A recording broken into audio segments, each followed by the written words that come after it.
The sound of laughter echoed inside the car, hers, bright and effortless, like sunlight filtering through leaves. But it wasn't directed at me. It was at someone on the phone. Someone who made her sound 17 again. Her voice softened in a way I hadn't heard in years. "Stop it. You'll get me in trouble," she whispered, then laughed again. Trouble. The word clung to the air like a bad omen. I kept my eyes on the road, knuckles tightening around the steering wheel as I pretended not to hear. The hum of the engine filled the silence between her giggles. Every second stretched thin, the space between us suffocatingly alive with something I couldn't yet name but already felt breaking inside me. When she hung up, she glanced out the window, her reflection ghostly against the glass.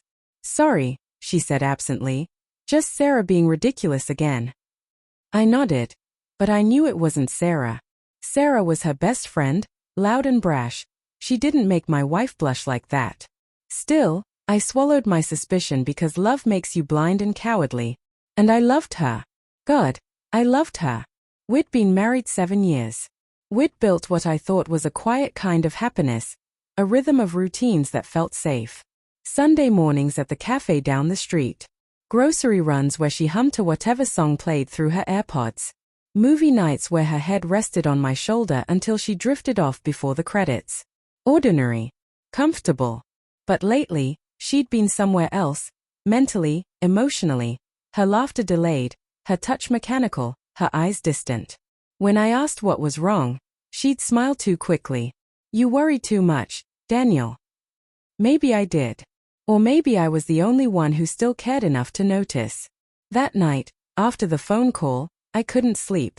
The glow from her phone lit up her face as she scrolled beside me.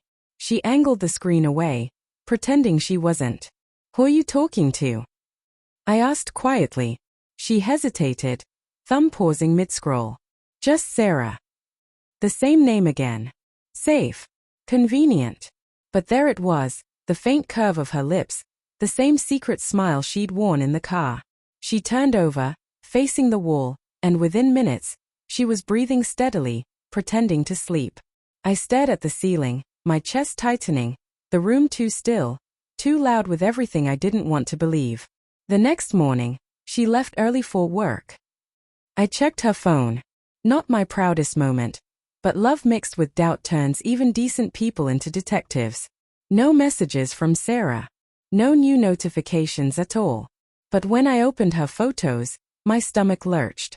Buried between screenshots of recipes and travel quotes was a single, half-blurred selfie. Her in her car, smiling at something, or someone, just outside the frame. In the reflection of her sunglasses, I could make out the faint shape of a man's hand on the steering wheel beside her. I felt dizzy. The room spun. But still, I tried to rationalize. Maybe a coworker. Maybe she'd carpooled. Maybe nothing. Maybe everything. 2 days later, I offered to pick her up from work, something I rarely did. She hesitated before saying yes, her tone cautious, as if calculating logistics she didn't want to explain. When she slid into the passenger seat, she smelled of perfume I hadn't bought her, something floral and too strong, the kind that lingered on skin that had been recently touched. Her phone buzzed in her lap. The screen lit up. "I miss you already." The name was saved under Sarah. I felt something inside me collapse so quietly it almost didn't make a sound. "Sarah again?" I asked, keeping my voice even, casual. She froze for half a second too long. Then she forced a laugh. "Yeah, she's being her usual clingy self." I nodded, smiling faintly. "Tell her I said hi." Her eyes darted toward me, searching for something, mockery, anger, accusation, but I gave her nothing. Because love had turned to strategy now. Over the next week, I played my part. I cooked dinner, kissed her goodbye in the mornings, asked about her day. She seemed lighter, almost happy again. I watched her reclaim that effortless joy I once thought I gave her, and it cut deeper than I imagined possible. But I needed proof, real proof. Something undeniable. So I followed her. Thursday afternoon. She left work early, her car heading toward the outskirts of town. A quiet cafe I'd never seen her mention. I parked a few cars away. Through the window, I saw her. She was laughing, head tilted back, hand reaching across the table to touch his. A man, dark hair, confident, younger maybe. He brushed a strand of hair from her face, and she leaned into the touch like it was the most natural thing in the world. My wife, the woman I thought I knew, looked like a stranger living someone else's happiness. I didn't confront them. I didn't storm in or make a scene. I just sat there, invisible, watching the illusion I'd built around her disintegrate piece by piece. That night, I couldn't look at her. She came home humming, glowing from borrowed joy.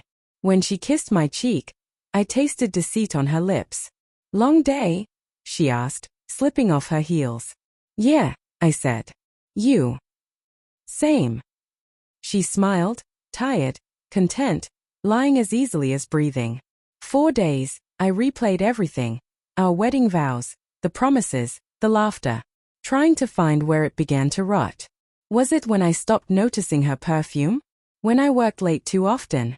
When she said she missed who she used to be? Maybe I wasn't enough.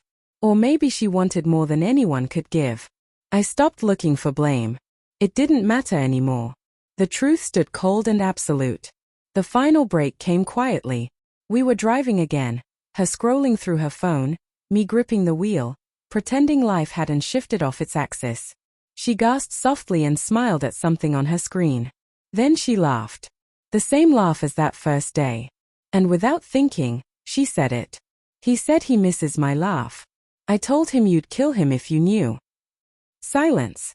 Then realization dawned on her face like a slow, merciless sunrise. Her mouth parted, eyes wide, terrified. She hadn't meant to say it out loud. I stared ahead, numb. "Daniel, Don't," I said. My voice cracked. "Please don't." Her lip trembled. "It's not what you think." "It's exactly what I think." She started crying, the kind of tears that beg for forgiveness before the truth is even spoken. I pulled over, the car idling by the side of the empty road. For a moment, neither of us moved. "I loved you," I said finally. "Every version of you. Even the ones you stopped being." Her sobs filled the small space between us, echoing against the glass. "I didn't mean for it to happen," she whispered. "I know." And I did. I knew she didn't plan to hurt me.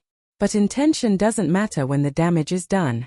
That night, she packed a bag. I didn't stop her. I watched her walk out, her silhouette framed by the doorway, the same woman I'd once dreamed a life with, now a stranger carrying my heartbreak in her hands. The door clicked shut, and with it, the last illusion shattered. Weeks passed. The house grew quieter, emptier, like even the walls were grieving. Sometimes I caught myself reaching for my phone to text her something trivial, a joke, a reminder, then remembered there was no us anymore. Other times, I'd drive past that cafe, half hoping, half hurting, wondering if she was there with him. But mostly, I sat in the silence and tried to rebuild myself from the pieces she left behind. Love doesn't die cleanly.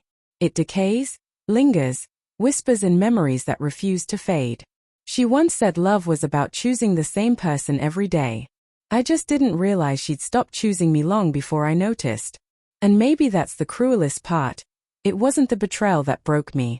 It was realizing the version of her I adored never truly existed. It was all just an illusion she finally shattered in the car that day.